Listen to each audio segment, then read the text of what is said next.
bienvenidos a un nuevo programa de Estado de SATS, hoy para analizar el escenario y temas de actualidad que realmente están bastante dinámicos y movidos, muchas noticias, muchos incidentes también en la arena internacional en los que el régimen cubano está implicado.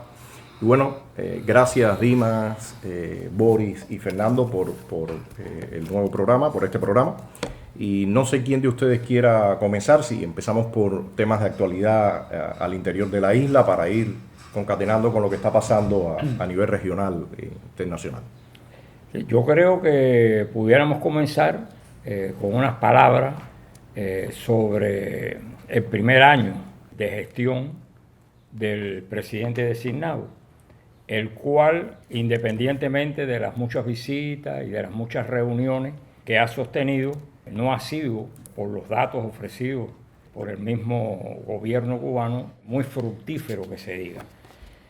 Independientemente de los fenómenos ocurridos durante el año, ¿no?, como fue el accidente del avión, los problemas meteorológicos, las inundaciones, la destrucción de viviendas, etcétera, que también, como es lógico, influyeron. Pero bueno, la influencia es relativa porque muchos de esos fenómenos lo que hicieron fue destruir lo que ya estaba destruido o ya estaba en proceso de destrucción. Podemos comenzar con el caballo de Troya de la zafra, la cual se planteaba o se plantea todavía porque no ha terminado, que debe alcanzar el 1,5 millones de toneladas. Y después de 6 meses está en un 70 y pico % la producción. En definitiva, son bajos los rendimientos porque la caña es mala, etc. Y si comparamos un poco, esta zafra que lleva 6 meses casi para alcanzar, si se alcanza el 1,5 millones, ya que el presidente de Cuba dijo que se iba a seguir produciendo, moliendo caña, hasta que las condiciones climatológicas lo permitieran. Nosotros esta zafra tenemos que coger todos esos elementos para poder determinar cuáles son los elementos que tienen que ver con que los centrales recuperen el rendimiento industrial, que es lo que al final nos va a dar la calidad de la principal tarea nuestra, poder exportar azúcar. Si las comparamos con el año 52, donde se produjeron 7 millones de toneladas en 102 días, vemos que ya la zafra es un fracaso como tal porque deja de ser rentable. No se puede calificar de otra forma. Hay un desastre, sencillamente, un declive tan grande que hay que calificarlo ya de desastre, casi de tragedia. Cuba se creó hace 9 años y demuestra lo inútil de la planificación socialista esta. 9 años de planes y no se ha cumplido un solo año el plan. Pero cuando se creó Cuba, se creó porque en 10 años anteriores tampoco se había podido cumplir el plan, ni con Cuba ni sin Cuba.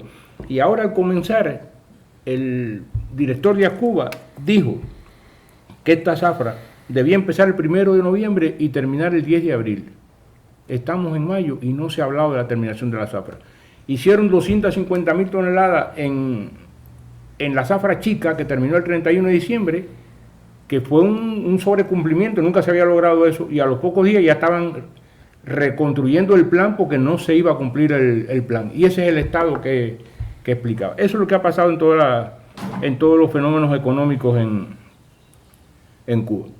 El gobierno cubano intentó, con las subvenciones exteriores y con los préstamos de los países capitalistas, con esas dos cosas, construir el socialismo, o sea, con el dinero capitalista y con lo que no le pagaba a los demás. Y en definitiva lo que tenemos es el desastre que tenemos aquí. Ni esto ni es socialismo, ni es nada.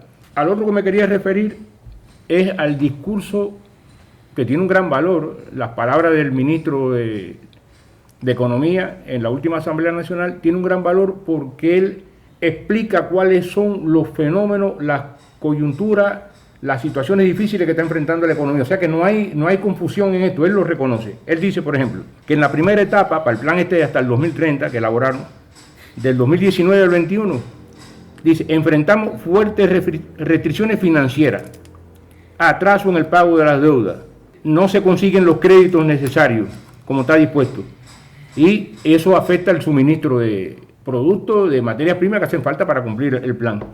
Dice que los niveles de inversión están por debajo de lo planificado, cosa que ya se sabía. que la exportación no crece con la dinámica requerida, ni se alcanzan los niveles de inversión extranjera que se demandan. Se prevé que este año no se cumple el plan de importación. Y cuando yo oigo al ministro decir todo esto, digo, ¿y cómo nosotros estamos hablando de un plan hasta el año 2030? Y ya en el primer trimestre estamos diciendo que no se cumple nada. Yo pienso, Dimas, que es importante, y bueno, creo que tienes los datos por acá. Ellos hicieron mucho énfasis, sobre todo a partir de lo del el tornado y los desastres naturales, sobre el tema de la vivienda, que la vivienda históricamente es uno de los principales desastres que han producido. Realmente el fondo habitacional está colapsando en un % inmenso, los niveles de hacinamiento son tremendos y la producción de viviendas anuales también es parte del desastre. Creo que tienes algunas cifras para mencionar. Empezando brevemente, porque Fidel Castro en el juicio del Moncada planteó, si hubieran llegado a tomar el poder, que el segundo programa, el segundo plan era el de la vivienda, resolver el problema de la vivienda, que lo calificó de tragedia él en aquel momento. Tomaron el poder y empezaron los planes. El primer plan fue la primera década, del 60 al 70. Era como de 27.000 y no se llegaron a las 11.000. El segundo plan aumentaron la cantidad y no se cumplió la mitad. El tercer plan del 80 al 90 no se cumplió. El del 90 al 2000 no se cumplió. Ningún plan se cumplió. El incumplimiento de todos estos 6 o 7 planes, incluyendo uno de 2 planes que se hicieron de 100.000 viviendas, no se llegaron como promedio a construir unas 40.000 viviendas. Eso dejó un déficit acumulado que supera con creces el 1.000.000 de viviendas. Y estamos hablando de la época de los grandes subsidios soviéticos, ¿no? Ahora, el ministro de Economía reconoció casi 1.000.000 un déficit de casi 1.976.000 viviendas. Y han elaborado un novísimo plan con el mismo método que ahora sí vamos a construir más de 100.000 anuales para... Pero para no sé, o sea, discúlpame que te interrumpa, Dimas. No sé si ustedes cada vez que hablan de vivienda en televisión han visto lo que exhiben como vivienda Claro. en televisión. O sea, cuando el castrismo en la historia me absorberá, cuando Fidel Castro dijo, vamos a eliminar las ciudadelas, dijo, vamos a eliminar las ciudadelas y en sus lugares vamos a construir edificios modernos. Edificios modernos en el año 52, tú te paseas por el Vedado y tú ves el concepto de edificio moderno perfectamente ahí todavía mantenido después de 70 años sin reparación.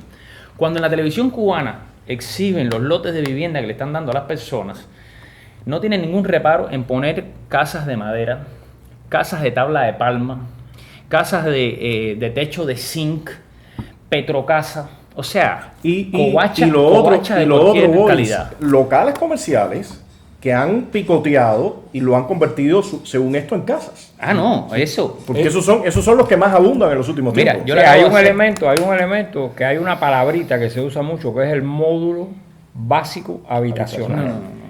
Los periodistas hablan de residencias, no sé de dónde las sacaron, pero ya no hablamos solo de vivienda, lo que están hablando es de módulos básicos habitacionales, que no son más que un local donde la persona convive, duerme, un baño y una cocina. Sí, un albergue realmente. Eso es un albergue, por eso es que pueden coger un almacén, convertirlo en 40 viviendas, porque lo que hacen es crearle divisiones y divisiones y ya. Mira, ayer yo, discúlpame nada más hacer esta anécdota. No, ayer yo entrevisté a la esposa de Michael Osorbo, preso político, este rapero que está preso, 1 año y medio, preso político, no voy a narrar los detalles, un caso vergonzoso, uno más. A la esposa hace 2 años, todas estas personas son de origen muy humilde, se le derrumbó la vivienda y le dieron unos espacios en un almacén. No te voy a narrar los detalles porque se alargaría mucho, pero sí te voy a decir que el almacén, el puntal, está completamente sin repello, se le ven las cabillas.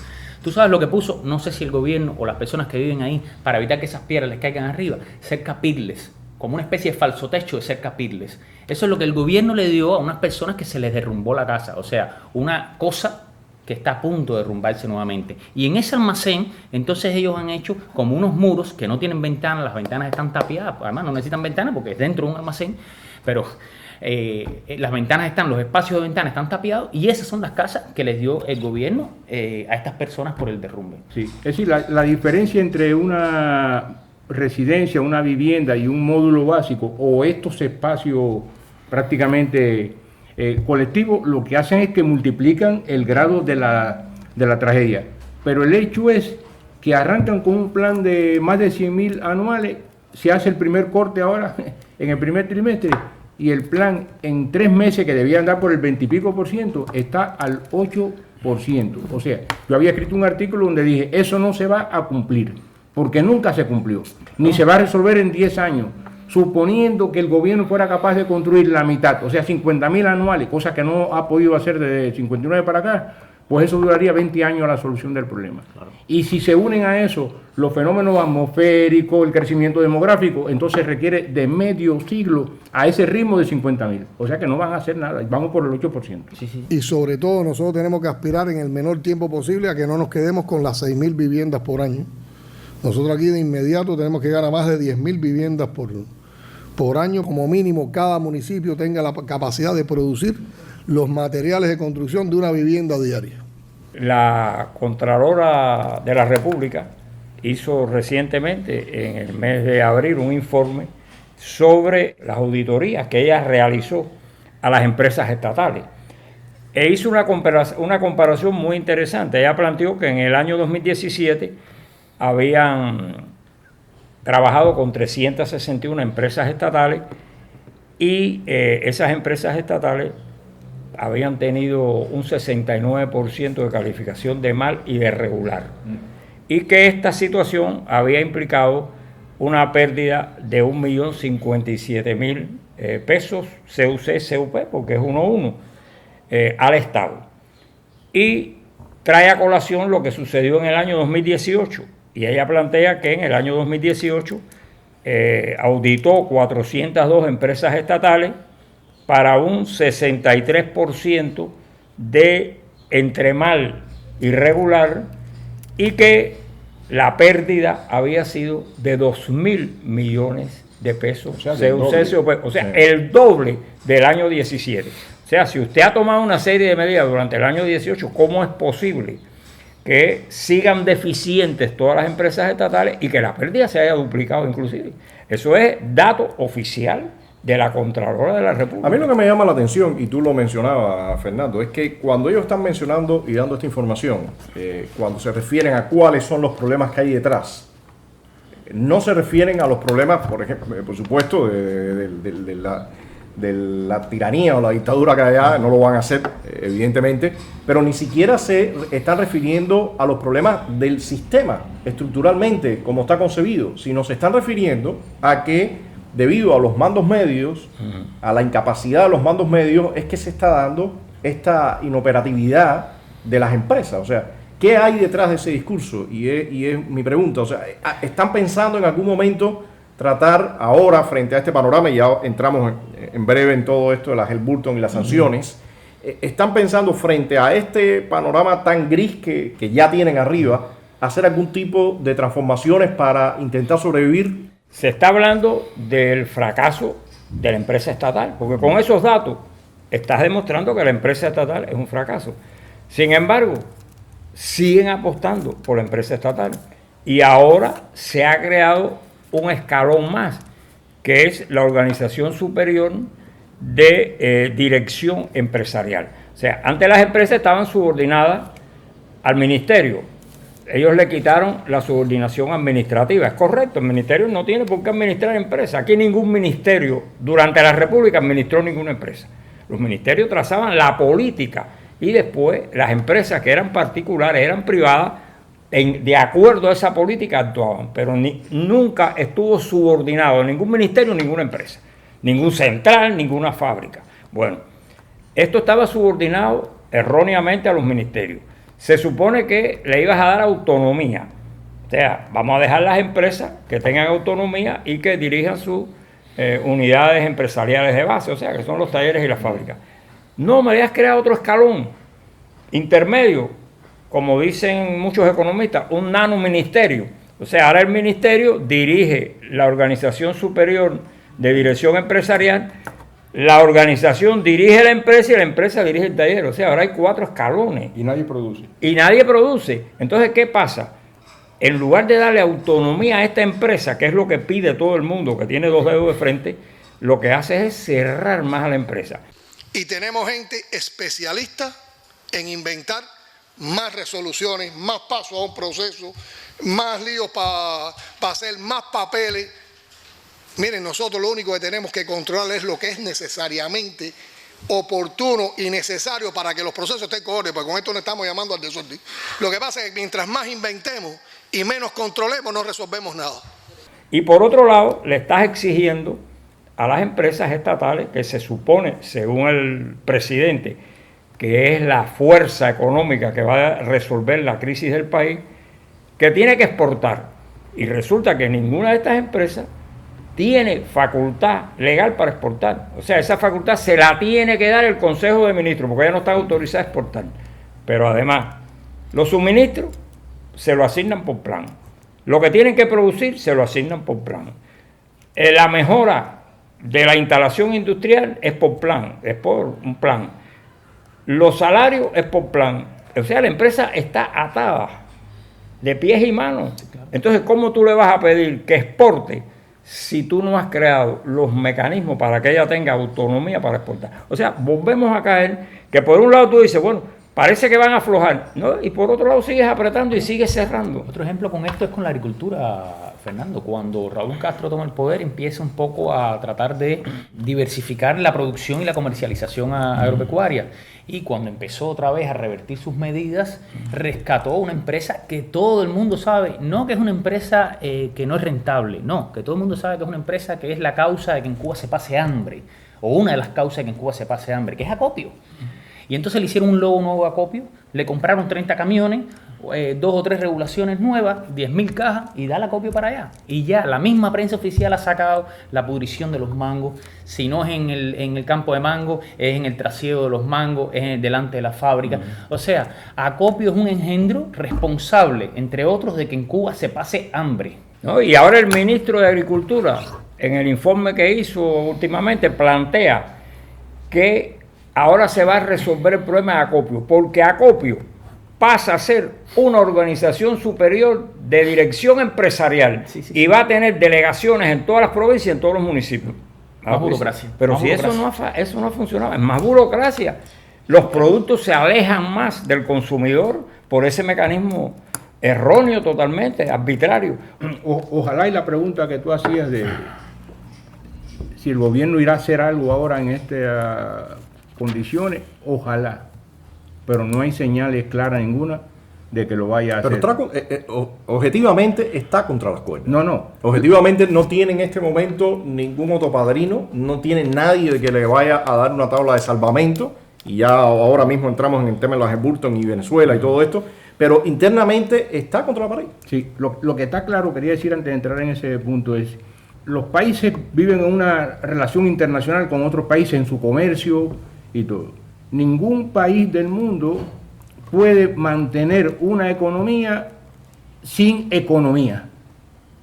No se puede mantener sin economía. Usted lo primero que tiene que hacer es producir, cambiar de acuerdo a sus ventajas comparativas con otros países, vender, comprar, y las importaciones que usted haga, las paga con las exportaciones.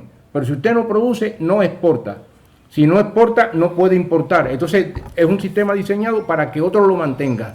Y eso es un absurdo. Y eso no se puede llamar ni forma superior, ni inferior, ni nada de economía. Parece que entonces lo que se ha producido este primer año de Díaz-Canel como responsable, entre comillas, de acá del régimen, es muchas reuniones pero pocos productos, ¿no?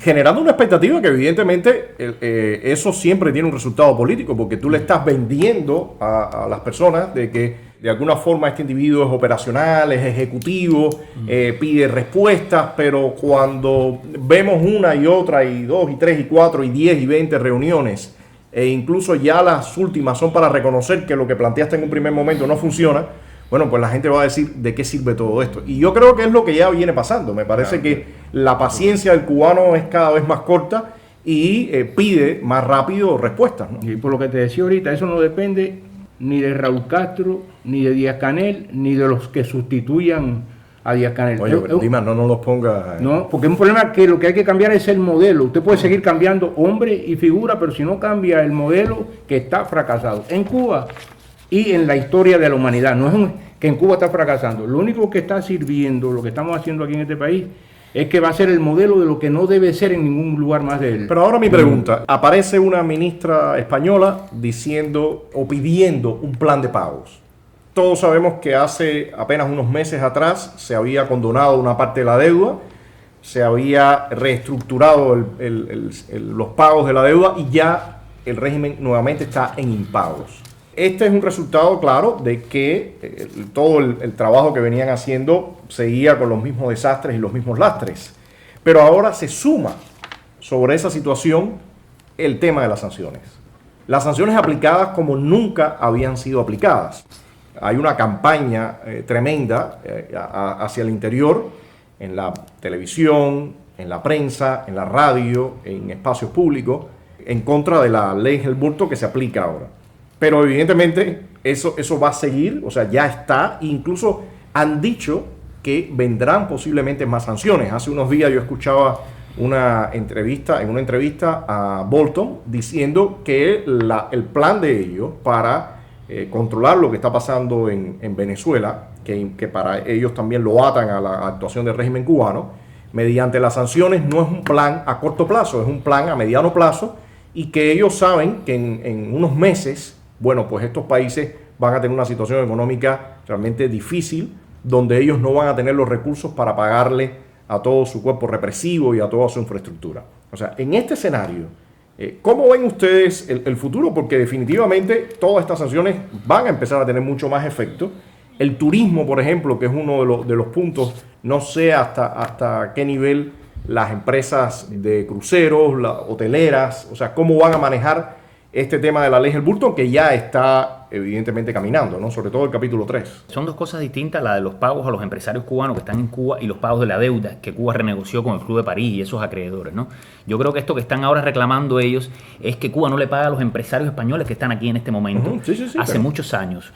Pero no solo eso, o sea, esos empresarios españoles de otros países reclaman en la Cámara de Comercio, reclaman en el Ministerio de Comercio Exterior, reclaman en varios lugares el hecho de que Cuba paga en tiempo esos barcos que vienen de los Estados Unidos, que están obligados a pagar en el momento, y que sin embargo a ellos les tienen deudas de 3 millones, de 2 millones, de 4 millones por año y no se las pagan. O sea, ellos están observando la realidad de lo que está pasando en Cuba y dicen, bueno, pero ¿por qué a los americanos les pagan al día, como dice la ley esa norteamericana que permite que vengan barcos, y a nosotros no nos pagan nunca? Entonces, claro, ahora parece que estos empresarios han presionado un poco y entonces el Ministerio de allá de España se ha declarado al respecto. Y el otro tema importante es la aplicación de la ley Helms-Burton. O sea, la aplicación del capítulo 3 no hay cómo discutirla en el sentido de que esas fueron propiedades robadas por el castrismo y que tienen todo derecho sus dueños, los descendientes de sus dueños, porque fueron hace 60 años, a reclamarle a las empresas que estén lucrando con eso en Cuba. Europa está en un gran problema, porque le han puesto sobre la mesa, bueno, tú vas a defender esto. Si tú tienes toda una legislación para que no se confisque, para que no se robe, para que se respete la propiedad, y tú vas a defender el poder usufructuar en Cuba unas propiedades que fueron confiscadas, robadas, y que probablemente, si nos vamos a analizar la historia con rigor, a lo mejor algunos de esos propietarios fueron hasta asesinados en este país. Yo sé que, por ejemplo, las empresas de los vagones en Santiago de Cuba, que hace poco salió un artículo en Granma sobre uno de ellos, era la constructora Diamante, tenían la fábrica Titán de cemento, tenían actividad de dragado, creo que un puerto, algo así. Esas personas se lo confiscaron todo, se lo quitaron todo. Y en Girón vinieron algunos de esos vagones en la brigada 2506. De hecho, si tú eres emprendedor, se supone que tú entiendes lo que vale tu trabajo, lo que vale tu propiedad, a no ser que fueran casos en que tú pudieras probar que había malversación, que había robo, que había corrupción. Claro. El resto de los casos simplemente implica la acumulación de tu trabajo, la inversión. O sea que me parece muy lógico que desde ahí tú partas a criticar la aplicación de ese capítulo. Dimas, que yo lo que aseguro es que a partir de ahora ningún inversionista va a invertir en Cuba hasta tanto eso no se aclare. En un momento en que Cuba no pudo nunca alcanzar la cifra que requería para el desarrollo de las inversiones y ahora se le van a paralizar. O sea, eso es un golpe tremendo para los intentos del gobierno cubano de mantener a flote esta economía. No van a entrar más inversiones en Cuba porque nadie va a arriesgar su dinero. Como decía alguien, que no hay nada más cobarde que $1 millón de dólares. Eso es lo primero. Y lo segundo, que se habla mucho de que, como me decía una señora hace unos días discutiendo, pero eso fue hace 60 años y en definitiva ya ellos se murieron. Y le dije, pero no solamente son ellos, son también los cubanos. porque todas esas confiscaciones se hicieron para pasarle esas propiedades al pueblo cubano. Y ese proceso que empezó con las grandes empresas norteamericanas no terminó hasta que, como dijimos la vez pasada, nacionalizaron el último puesto de frita. Por lo tanto, los cubanos se quedaron sin propiedad ninguna. Y esa gente también fueron afectados. En el taller donde yo de niño aprendí el oficio de soldadura y herrería, se montó en vida de nosotros ahí, cómo ese hombre iba haciendo unos esfuerzos y después tenía el taladro y después el equipo de soldar y montamos un tremendo taller donde se hacían casi todas las rejas de las viviendas que se hacían en Bayamo. En el 60 y pico, con la ofensiva esta, le quitaron el taller a ese señor y desapareció toda esa cultura, desapareció todo, pero ese hombre fue afectado totalmente porque no le pagaron nada. ¿Y continuó como taller o lo cerraron? No, lo cerraron, Ah, ya, lo cerraron, ya no, ese servicio no existe. Pero ahí, Dimas, hay algo que hablábamos antes de comenzar el programa que evidentemente tiene que ver con toda la manipulación, porque el tema de la propiedad no solamente compete a esos ciudadanos americanos Eso te digo, y ciudadanos cubanos americanos que están allá, que están pidiendo a que el gobierno norteamericano los represente o presentar en cortes para reclamar, sino compete a todos los cubanos que están aquí hoy en vida. No, por supuesto, como tú decías, algunas de esas personas murieron, pero está su familia, que fueron también confiscados en forma totalmente irregular y que en un futuro el gobierno de transición o un gobierno democrático tiene que dar solución a todos esos, a todas esas familias. Eso es lo que digo con el caso este que se llama exactamente Dioselis Palma, murió hace como 3 o 4 años.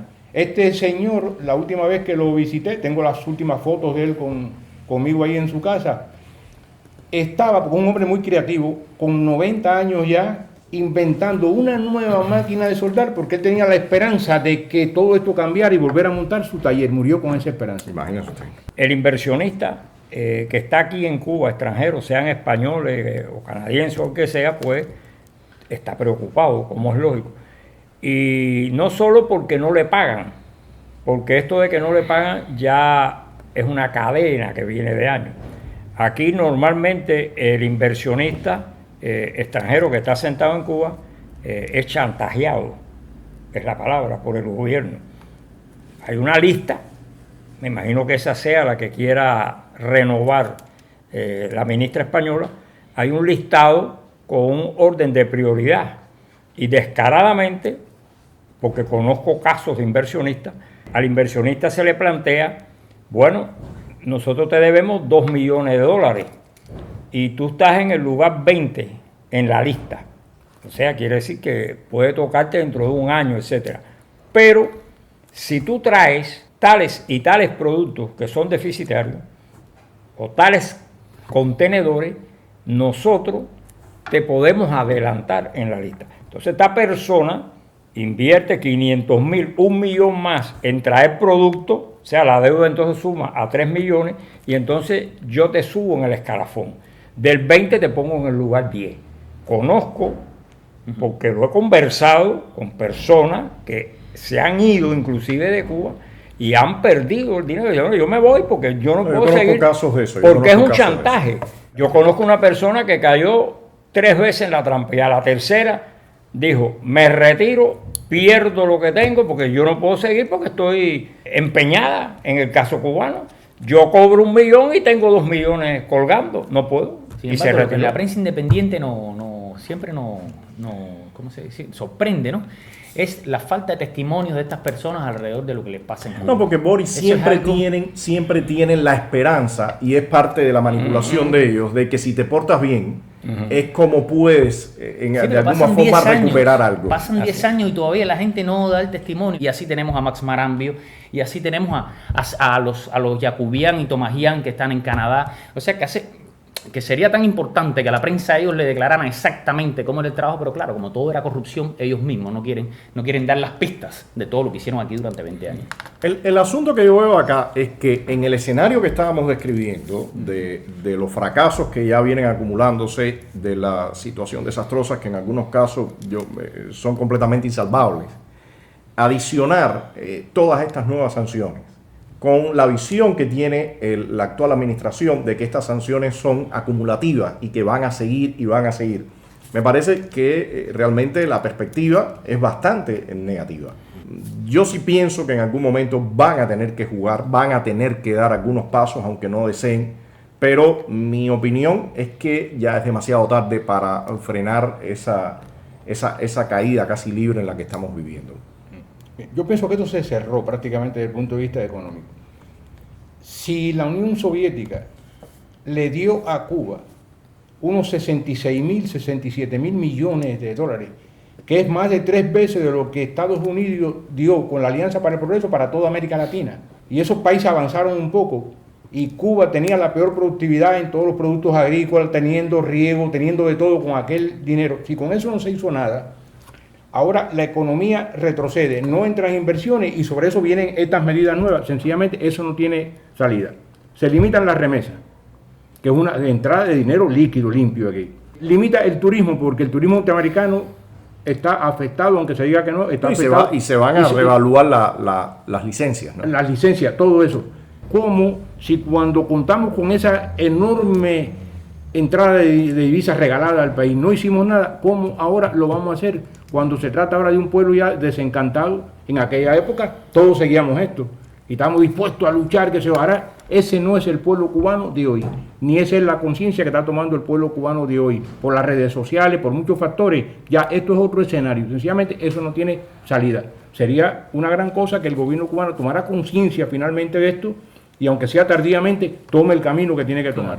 Por la situación real que tiene el país, más la influencia que tienen todos estos fenómenos externos sobre Cuba, quiéralo o no, el gobierno cubano se va a ver obligado a conversar, a dialogar, a hacer algo diferente a lo que está haciendo hasta ahora, si quiere sobrevivir. Si no, pues simplemente desaparecerá como tal. Hay déficits en Cuba que son demasiado grandes como para relacionar todos nuestros fracasos a la situación, a la política estadounidense hacia Cuba. En estos momentos no nos podemos cansar de decir, no se trata de beneficiar a los cuentapropistas, no se trata de un poquito de libertades, se trata de dar derechos, de que detrás de todos los cambios haya derechos y garantías a esos derechos. Eso es imprescindible para nuestro país. O sea, nosotros no queremos el modelo chino, no queremos el modelo vietnamita, eso para nosotros no existe, no lo queremos en ningún caso, no queremos esa prosperidad. Entonces, cuando usted establezca una nueva posibilidad de desarrollo al cubano, sea económico o político, lo queremos con un derecho y con garantías para ese derecho. Yo sí pienso y coincido que el régimen está contra las cuerdas. No estoy seguro hasta qué momento él va a esperar para, no sé exactamente hasta qué momento él va a esperar para hacer los cambios. La experiencia dice que siempre tiene que estar con el agua al cuello para entonces lanzarse y moverse. Me parece que le ha tomado demasiado tiempo y la situación económica del país es desastrosa y el espíritu del cubano es muy diferente a lo que había enfrentado anteriormente. Entonces, bueno, lo dejamos acá.